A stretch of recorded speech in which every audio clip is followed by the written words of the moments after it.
오늘 2021년도 대한조선학회 추기학술대회 개회식 축하하는 의미, 시작하는 의미에서 저희 특별 강연 하도록 하겠습니다.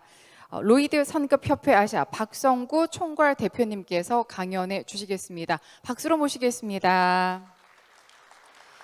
오늘 강연을 위해서 오랜 시간 준비하신 걸로 알고 있습니다. 2021년도 대한조선학회 추기학술대회에서 어떤 내용으로 특별 강연 진행해 주실지 기대가 되는데요. 포인터 되는지 한번 확인해 주시겠어요? 네. 학회 추기학술대회 자리에서 이렇게 선급의 시선에서 강연 드릴 수 있다는 부분에서 더욱더 흥미로운 내용이 많을 것으로 기대가 됩니다. 일정 있으신 분들은 보내드리고요. 그러면 우리 로이드 선급협회 아시아 박성구 총괄 대표님 큰 박수로 맞아주시기 바랍니다.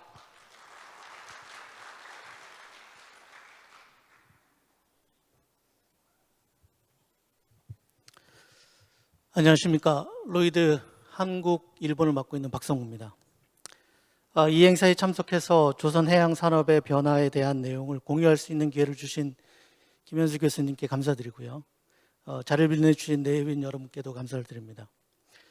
조선협회에서 존경하는 업계 리더분들을 모았다는 데 의심의 여지가 없고요. 업계에 대면하는 것이 얼마나 중요하고 우리가 어려운 시기를 이겨내고 오늘 직접 여러분과 함께하게 돼서 매우 기쁘게 생각합니다. 저를 모르시는 분들을 위해 저의 그 백그라운드를 간략하게 설명을 드리면, 저는 조선공학도고요. 현대중공업에서 경력을 시작했습니다. 1999년에 현대중공업 기본설계에서 경력을 시작해서 로이드 성급으로 이직한 이후에 중국, 한국에서 기술 쪽에서 근무를 했고요. 그리고 영국에서는 이노베이션 팀에서 각 선주들과 그런 차터러들의 디맨드에 대해서 어떻게 대응할지에 대한 전략 업무에 집중하면서 21년 동안 조선 분야에서 일을 해왔습니다. 그동안 한국이 주도한 컨테이너선의 급속한 대형화와 가스선의 성장, 그리고 디지털 기술의 선박의 접목화가 된 기술의 발전을 보아왔습니다. 이건 모두 기후 비상사태의 영향과 전 세계 온실 배출 감소에 대한 우리의 공동 책임을 인지하는 업계의 배경으로 발전했습니다. 산업화 이전의 지구온난화를 섭씨 2도 이하로 제한하는 우리 목표가 합의된 2015년 12월에 파리협정에서 해운과 항공은 제외될 수 있지만 우리 업계는 이 도전이 무엇을 포함하고 어떻게 우리가 해결해 나가야 되는지 더욱더 집중하게 되었습니다. 오늘은 이 부분에 대해서 간략하게 말씀을 드리도록 하겠습니다. 먼저 간략하게 그 배경에 대해서 말씀을 드리고 이 변화를 가져온 프라이머리 드라이버에 대해서 설명을 드린 다음에 각 스테이크홀더가 처한 상황에 대해서, 최신 상황에 대해서 업데이트를 해드리고요. 테크놀로지가 이 변화에 대해서 어떻게 대응해야 되는지, 그리고 마지막에 우리 업계가 어떻게 나가야 되는지에 대해서 말씀을 드리겠습니다.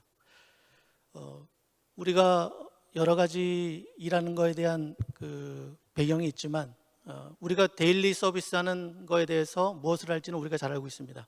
그거는 조직이라든가 조직원들이 다 알고 있고, 그리고 이걸 어떻게 해나가야 될 것인가, 조직의 차별화를 위해서 어떻게 해나가야 될 것인가를 몇몇 사람들과 몇몇 조직은 많은 고민을 해서 다른 그 업계라든가 아니면 다른 나라의 그런 조선업계와 차별성을 가질 수 있도록 어떻게 해야 되는지를 많은 고민을 하고 있습니다.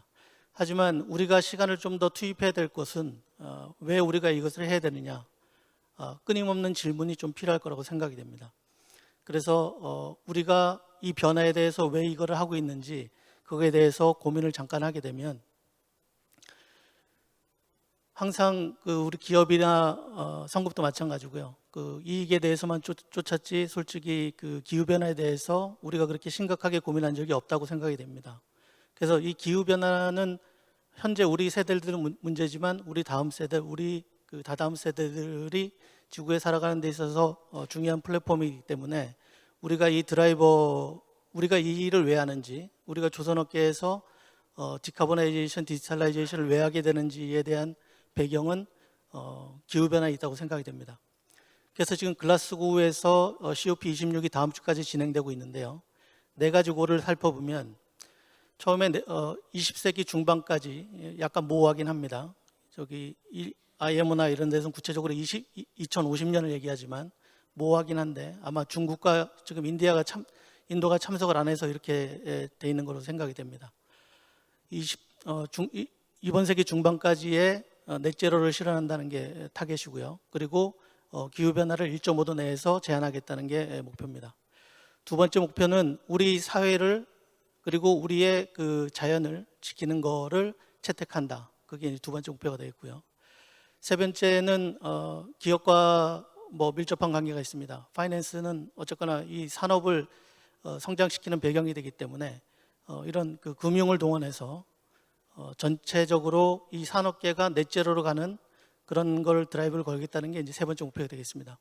좀 더 살펴보면 이미 37개국에 89개의 그 뱅크 그리고 66조 달러가 이미 가입이 되어 있고요. 이걸 전체적으로 보면 전 세계의 42%의 금융이 이제 이미 넷제로 이코노미를 하겠다는데 가입이 되어 있는 상태입니다. 그래서 앞으로 모든 그 금융이나 이런 것들이 디카보나이제이션에 초점이 맞춰질 거라 생각이 됩니다. 그래서 각 스테이크홀더들이 이 앞에서 약속한 이 세 가지를 서로 협동을 통해서 성공적으로 딜리버리 하자는 게 이제 네 번째 목표가 되겠습니다. 비단 그 조선업계만이 당면한 문제가 아니라서 에어로스페이스의 참고로 가져와 봤습니다. 에어로스페이스가 지금 글로벌 CO2 이미션의 전체적인 한 3% 차지하고 있습니다. 조선업계랑 그 해운업계랑 비슷합니다. 거기서 지금 5가지의 주제를 가지고 이 디카보나이제이션을 실현하려고 하고 있는데요. 처음에는 디자인 이노베이션입니다. 3D 프린팅을 동원하거나 아니면 선체 부분의 그런 코팅을 향상시켜서 한 8% 정도의 향상을 추진하고 있습니다. 두 번째는 그 하이브리드라든가 아니면 일렉트릭 드리븐으로 가는 것입니다. 이거는 조선업계랑 비슷한 상황이고요. 당면한 과제는 에너지 덴시티를 높이는 방향이 되겠습니다. 지금 배터리라든가 이런 거에 에너지 덴시티를 높여서 롱홀의 그런 그 항공업계가 대처할 수 있도록 기술 개발이 이루어지고 있습니다.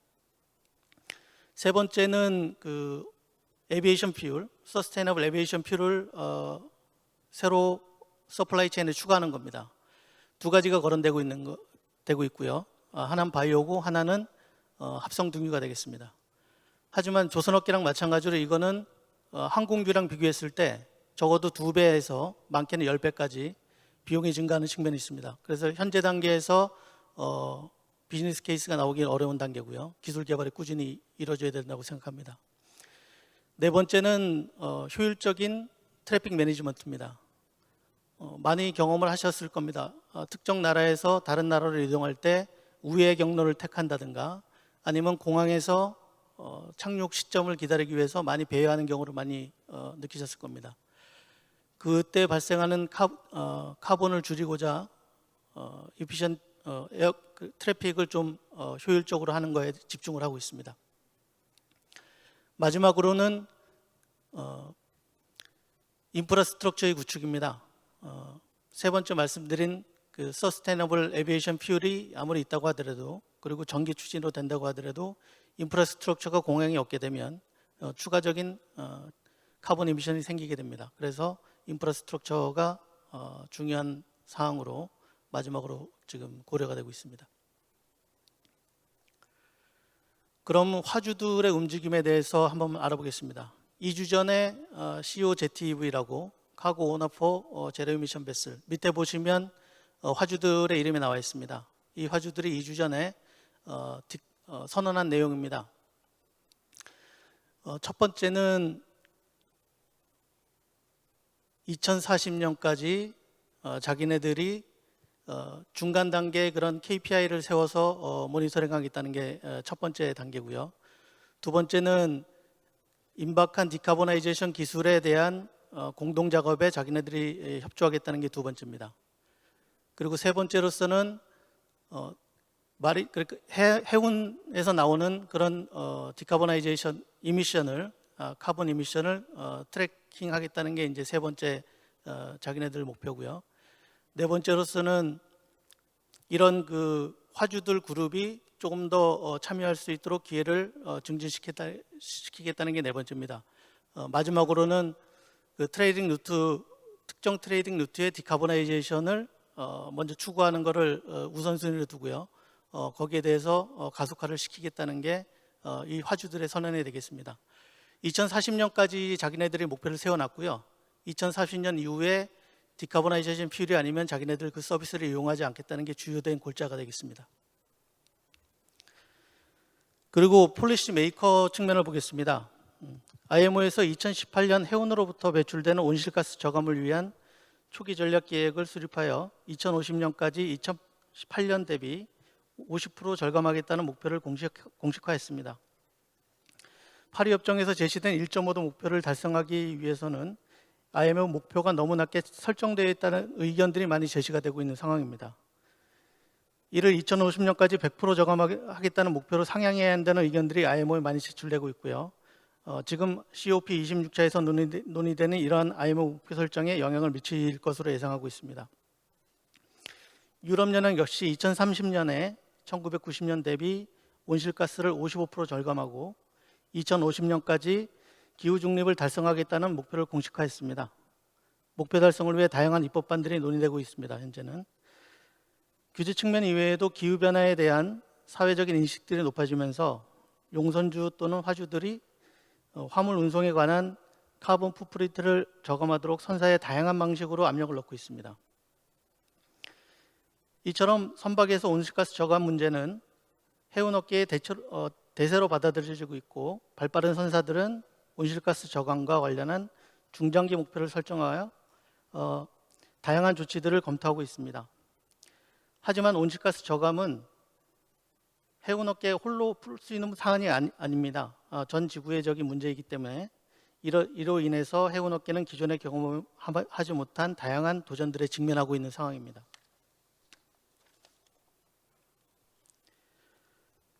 현재 논의되고 있는 온실가스 규제에 대해서 간단히 살펴봤는데요.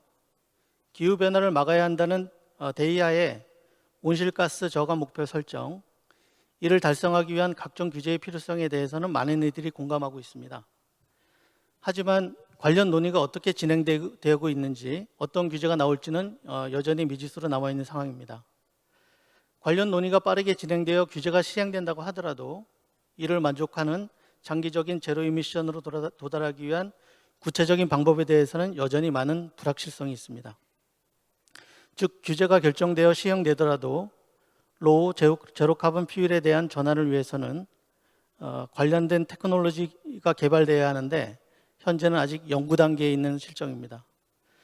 그리고 무엇보다도 로우 제로 카본 퓨일의 전환을 위해서는 이러한 연구로 생산 공급되는 육상 기반의 시설들이 구축돼야 하는데 이런 구축 기반 시설들이 아직은 준비되어 있지 않은 상황입니다.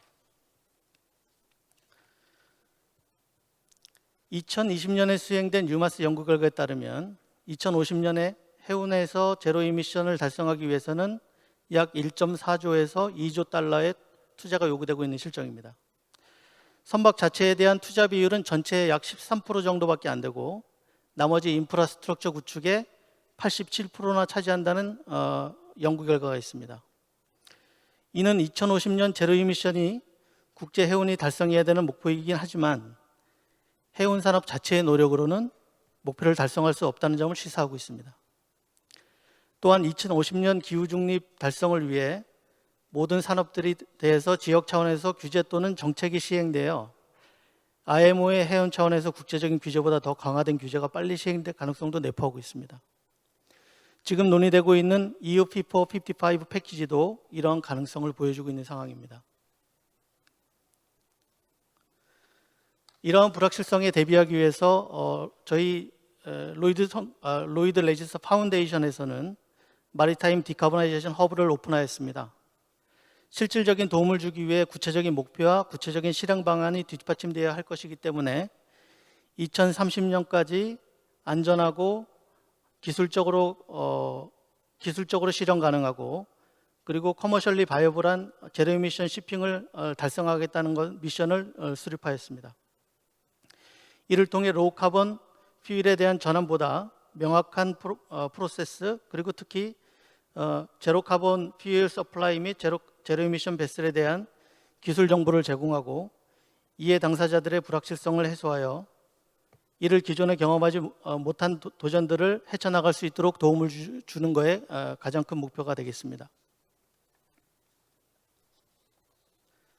현재까지 로이드 성급에서 로우 제로 카본 퓨일에 대한 인사이트 레포트가 왼쪽 편에 보여지고 있고요.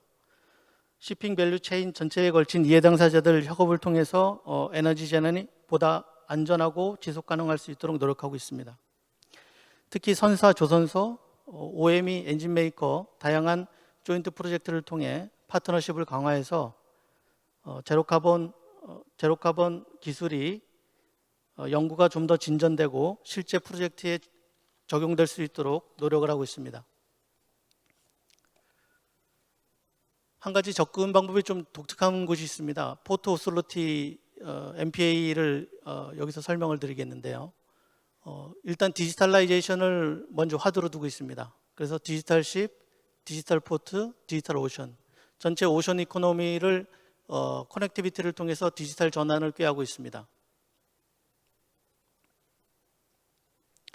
그리고 어려운 환경 속에서 우리나라 메이저 조선소하고 일부 대형 선사들이 개발한 스마트십 솔루션의 펑션이 되겠습니다. 저희가 예측하기로는 굵은 글씨체로 나타낸 웨더 라우팅이라든가 보이지 매니지먼트 그리고 머신너리 매니지먼트 그리고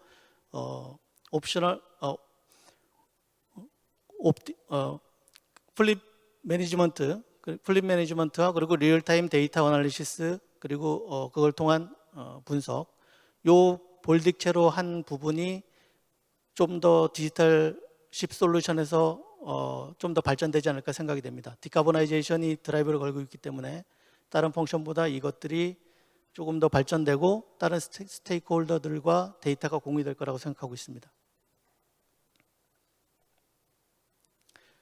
차터의 입장입니다. 차터의 입장도 마찬가지입니다. 차터러는 선주와의 명확한 데이터를 가지고 서로 오해가 없는 데이터 교환이 필수적입니다. 그래서 아까 말씀드린 대로 디카보나이제이션 관련된 디지털 십 솔루션이 제공돼야 된다고 믿고 있고요. 롱텀으로서는 서플라이 체인에 있는 여러 스테이크홀더들이 같이 참여해서 디지털 프로덕트를 만들어서 게임 체인징을 할 수 있는 디지털 프로덕트를 만드는 거에 롱텀 목표가 있다고 생각이 됩니다. 의심이 여지없이 해양 탈탄소화 성공은 우리가 디지털화 수용하는 방법과 밀접하게 연결되어 있습니다. 많은 사람들이 이 두 가지 그러니까 듀얼D에 대해서 밀접한 연관이 되어 있다고 지금 산업계도 느끼고 있는 바고요.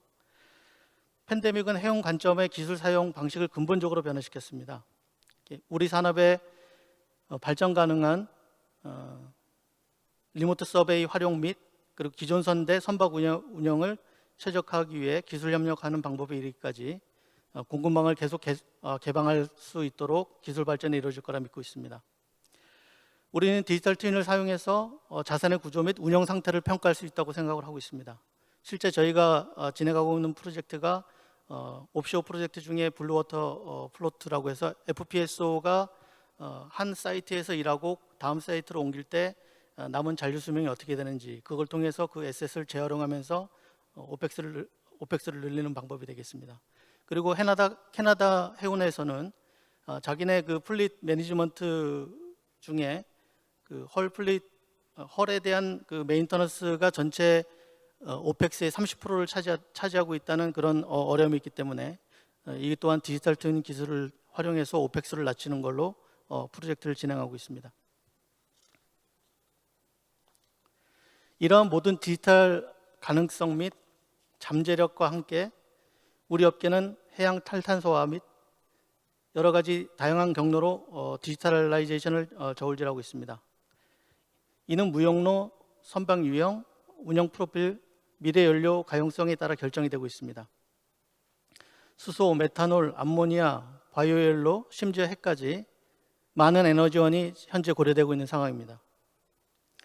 오늘 발주한 선주는 자신의 선박이 미래에 대비할 수 있는 방법을 고려하게 될 것입니다.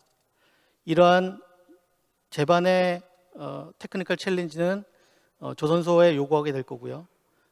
현 상황에서 조선소의 기술 개발이라든가 이런 탈탄소화에 대한 고민을 같이 하고 여러 스테이크홀더랑 공유하는 게 현재로서는 가장 큰 숙제라고 할 수 있습니다.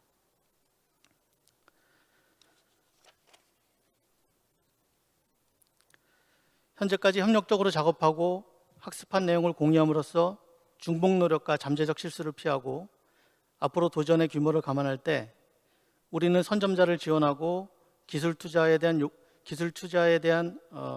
끊임없는 장려 그리고 지속적인 성장과 기술 개발을 통해서 우리 업계를 리드해 나가리라고 생각하고 있습니다.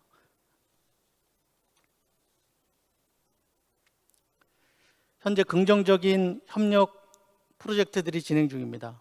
확실히 팬데믹 이후에는 그게 가속화되는 걸 실질적으로 느낄 수가 있습니다. 업계에서 탈탄소화의 기회를 적극적으로 모색하고 있고 스마트 하드웨어 그리고 스마트 시스템, 디지털 선박에 이르기까지 블록체인 및 가스 연료를 기술으로 한국 조선은 이 부분을 선도하고 있습니다. 로이드 성급은 한국 및 그 외의 파트너 여러 OEM들과 협력하여 앞으로 지속적으로 주어진 과제를 해결하려고 노력할 것입니다. 탈탄소화 및 디지털화 수용을 위해 모든 조선해양에 관련된 스테이크홀더들은 협업을 할 것으로 믿고 있습니다. 해양 경제를 위해 더 나은 미래를 만드는 것이 우리 모두를 위한 것이며 우리 모두는 이러한 전환을 가능하게 할 수 있도록 더욱더 노력할 거라 믿고 있습니다. 마지막으로 5가지 정도의 내용을 통해서 요약을 해보도록 하겠습니다. 첫 번째는 업계가 좀 더 기후변화에 대해서 책임감을 느끼고 지금 당장이라도 필요한 액션을 모든 스테이크홀더가 취하는 게 바람직하다고 생각이 됩니다. 그리고 두 번째는 아까 항공의 그런 레퍼런스 케이스를 말씀드렸지만 산업계 간에 지금 배리어가 없어지고 있습니다. 당면한 과제가 같기 때문에 그거를 달리 표현을 하자면 해운에서 개발된 조선산업에서 개발된 기술이 다른 산업계도 적용이 될 수 있는 부분이 분명히 있고요. 반대로 우리가 좀 더 발전을 늦추게 되면 다른 산업계에서 우리가 공격을 받을 수 있는 가능성도 없지 않아 있습니다.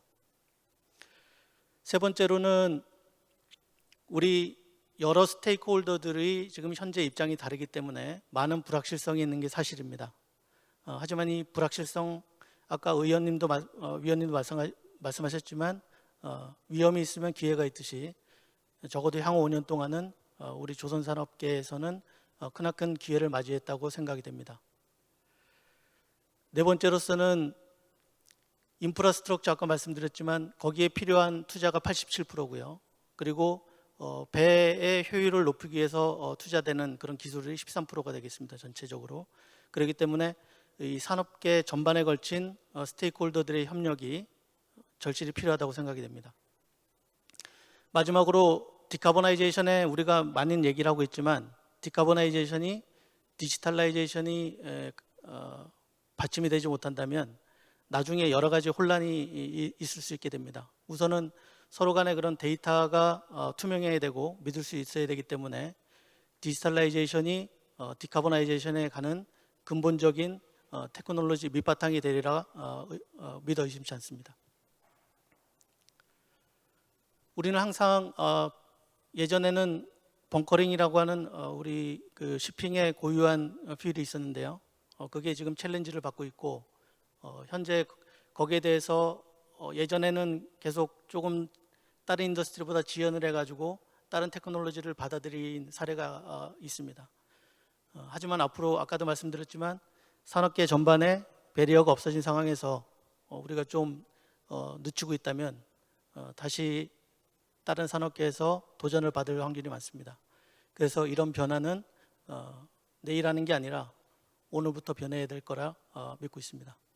이상입니다. 감사합니다.